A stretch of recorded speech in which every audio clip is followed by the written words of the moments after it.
आज हम पढ़ेंगे विलायक तंत्र का सामान्य सिद्धांत यानी कि general theory of solvent system. अभी तक हमने जो अम्ल और क्षार की थ्योरियाँ पढ़ी हैं उनमें ये तीसरे नंबर की थ्योरी है।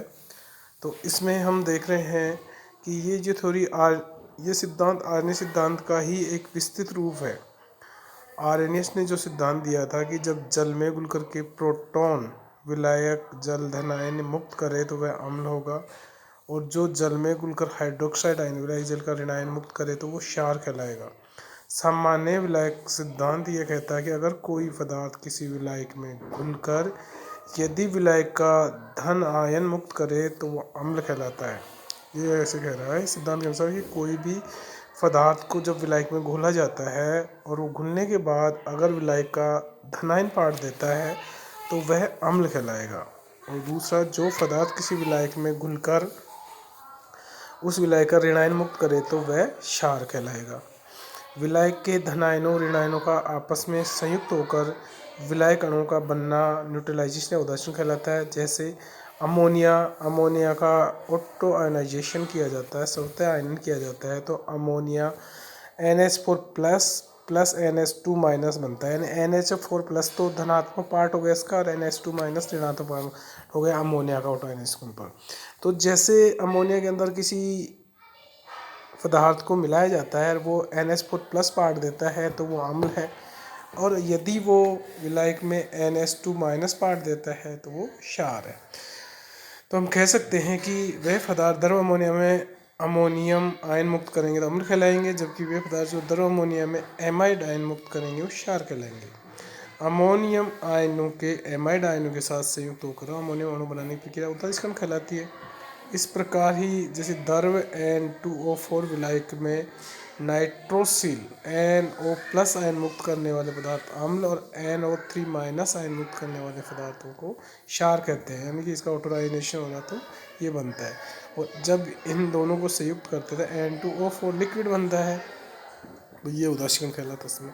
अब विलायकों के सम आयनन व विषम आयनन प्रभाव। यदि protonic die nitrogen N2H plus N2 की प्रोटॉन बंधुता इसमें 494 किलो जूल पर मोल है, तो N2H प्लस को गैसीय जल के साथ मिश्रित किया जाता है इसमें, तो H2O के एक अणु विद्यमान हो तो उसमें निम्न अभिक्रिया होगी। इसमें N2H प्लस प्लस H2O तो नाइट्रोजन निकल जाएगी, H3O प्लस बन जाएगा, और इसके Pa का मान जो होगा वो 697 H2O के लिए होगा और N2 के लिए 494 होगा।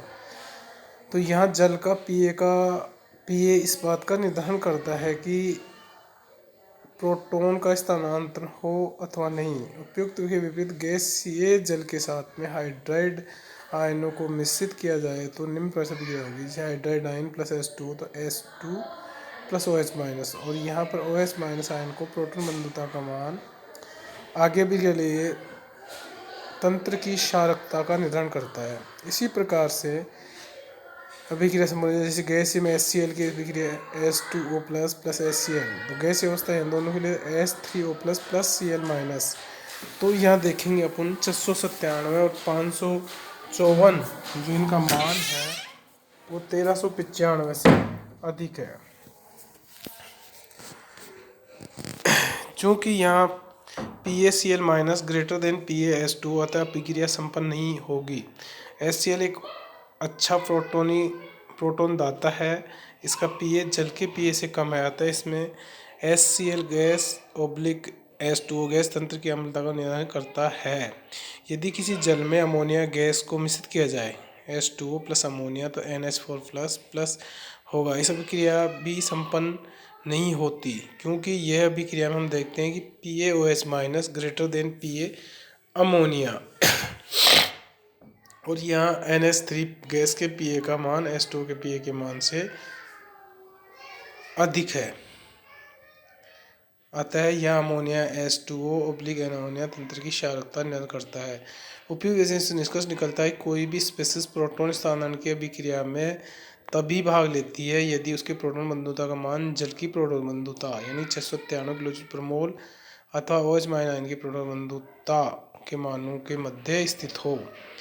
यदि एक्स माइनस के पी का मान 1635 से उच्च हो तो वह जल से प्रोटॉन ग्रहण करेगी, और यदि एक्स माइनस के पी का मान 693 से कम हो तो एच एक्स से प्रोटॉन का स्थान जल अणु की ओर होगा। अतः गैसीय जल प्रवस्था में कोई भी स्पेसीज H3O+ से अधिक अम्लीय नहीं हो सकती और OH- से अधिक क्षारीय नहीं हो सकती।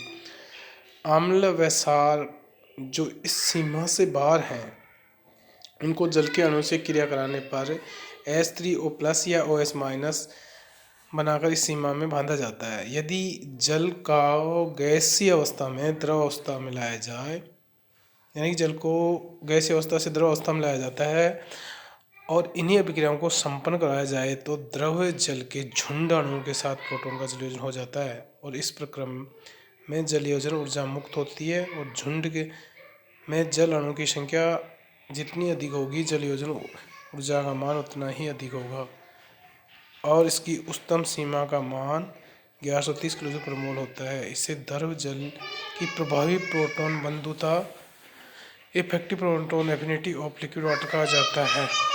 अब यदि OH- आयन द्रव जल में जलयोजित हो जाए तो उनके प्रोटॉनीकरण और आवेश उदासीनीकरण में पहले उनके हाइड्रोजन बंधों को तोड़ना होगा और इस प्रकार से अभिक्रिया होगी। कोई भी स्पेसीज जलीय विलयन में H+ आयन से अधिक अम्लीय व OH- से अधिक क्षारीय नहीं हो सकता। Okay, thank you.